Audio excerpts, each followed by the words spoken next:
Hello दोस्तों, target 2.0 में सबका स्वागत है। आप लोग कैसे? आई होप आप लोग अच्छे होंगे। बताया था कि क्लास 9 से 12 तक का सिलेबस हम कराएंगे आपको।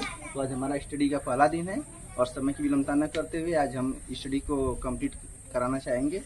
तो जैसा हमने आपको बताया था कि आप जो 9 से 12 तक का हमने कहा था कि हम 9 से 12 तक का पढ़ाएंगे, तो उसमें narration, active voice, passive wise सब जितना भी इंग्लिश का सिलेबस होता है सब इसमें आता है, पर उसमें सब आएगा।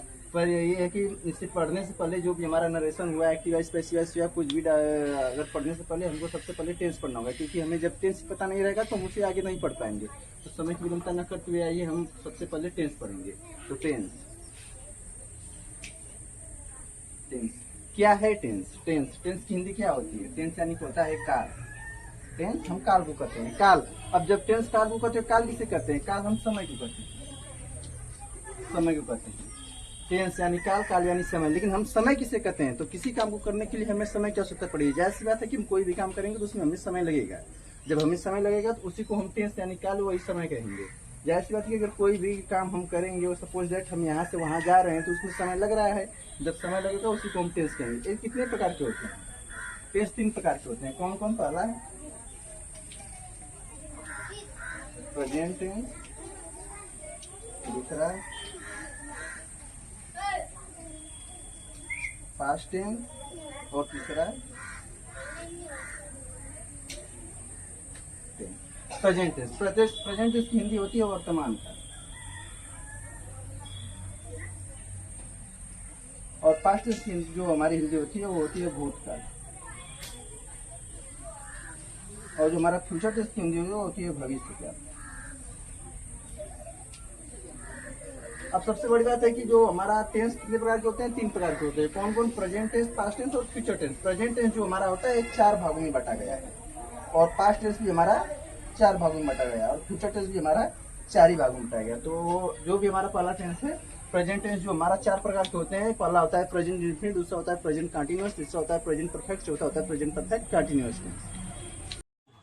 तो जो टेंस जो भी हमने बताया था कि present tense, past tense, future tense, चारों 4 प्रकार के होते हैं। कुल हमारा टेंस कितना होता है? 12 होता है। 4 4 8 4 3 12, मतलब हमारे कितना, हम लोगों को कितना 12 टेंस पढ़ना है। आइए हम पहला टेंस स्टार्ट करते हैं।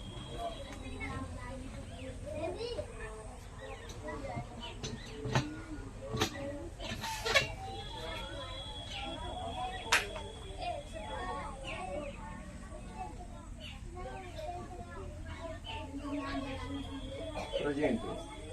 सबसे पहले जब हम प्रेजेंट टेंस की जो 4 होते हैं, present indefinite, present continuous, present perfect continuous, सबसे पहले हम प्रेजेंट टेंस पढ़ेंगे कि प्रेजेंट टेंस होता क्या है। तो प्रेजेंट टेंस की कुछ पहचान होती है।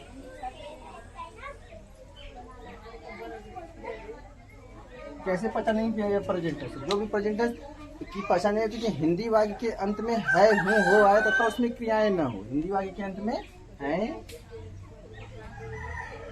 हो, हूँ आए तथा क्रिया न हो। अब क्रिया, एक क्रिया क्या होती है? क्रिया यानी कोई कार्य, जैसे यहाँ से आना जाना हमने जैसा बताया तो वही क्रिया होती है हमारी। लास्ट में है, हूँ, आए तथा क्रिया ना। और प्रेजेंट टेंस की कुछ सहायक क्रिया भी होती है जिससे हमें लगाना पड़ता है। तो सहायक क्रिया जो हमारी होती है प्रेजेंट टेंस की,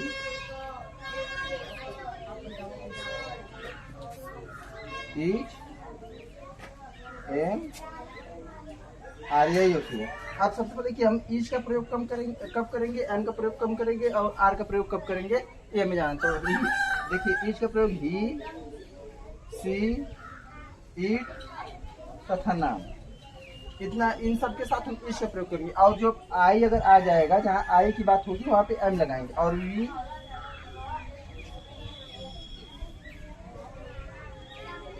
दे, इन सब के साथ हम तथा बहुवचन करता है।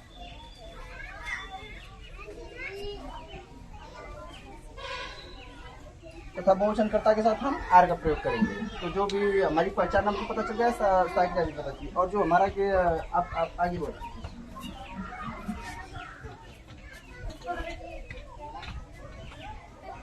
अब ऐसा वाक्य हमारा क्या था कि हिंदी वाक्य के अंत में है, हूँ, हो आए तथा उसमें क्रिया ना है। जैसे कि तुम्हारे पिता एक डॉक्टर थे,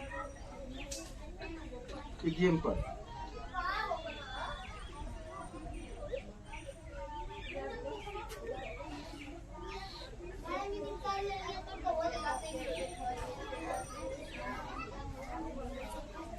तुम्हारे पिता एक डॉक्टर। इसे हमें इंग्लिश में ट्रांसलेट करना है। टेंस का मतलब यही था कि जो हिंदी हम लोगों को दिया रहता है और हमें इंग्लिश में कन्वर्ट करना होता है। तो तुम्हारा, योर मीन्स क्या होता है? तुम्हारा। अब योर तुम्हारे, ये देखिए कि तुम्हारे पिता है, क्या है? पहले नंबर पे इसको रखिए, दूसरे नंबर पे इसको रखिए, क्या है? एक डॉक्टर है। दो नंबर से इस रहते हैं योर और फादर की, पिता की होती है फादर। और हमने बताया कि योर फादर, तुम्हारे पिता।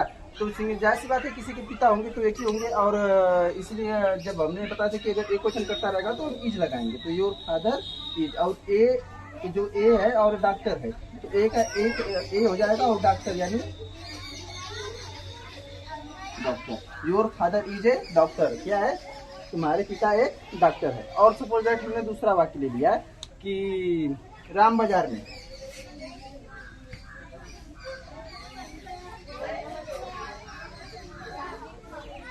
राम बाजार में। तो राम बाजार में, जब राम बाजार में तो कोई कार्य नहीं कर रहा है, नहीं कोई जाने का, सोने का, खाना पीना कुछ कर तो नहीं रहा है, बस बता रहा है कि राम बाजार में है। और लास्ट में है हूँ हुआ है, तो इसमें मैंने पहचान बताया था कि है हूँ हुआ आएगा, तो था उसमें क्रिया नहीं, तो इसमें क्रिया भी नहीं है और लास्ट में है हूँ आएगा। तो राम का क्या हो जाएगा? राम। हमने बताया था कि नाम के साथ इज लगाएंगे, तो राम इज कहाँ है? बाजार में है, तो इन, और बाजार की क्या होगी? मार्केट। मिलते हैं हम अगले वीडियो में, जो ये आपको प्रेजेंट में बता दिया, और कल बताएंगे हम आपको प्रेजेंट इंडिफिनिट। तब तक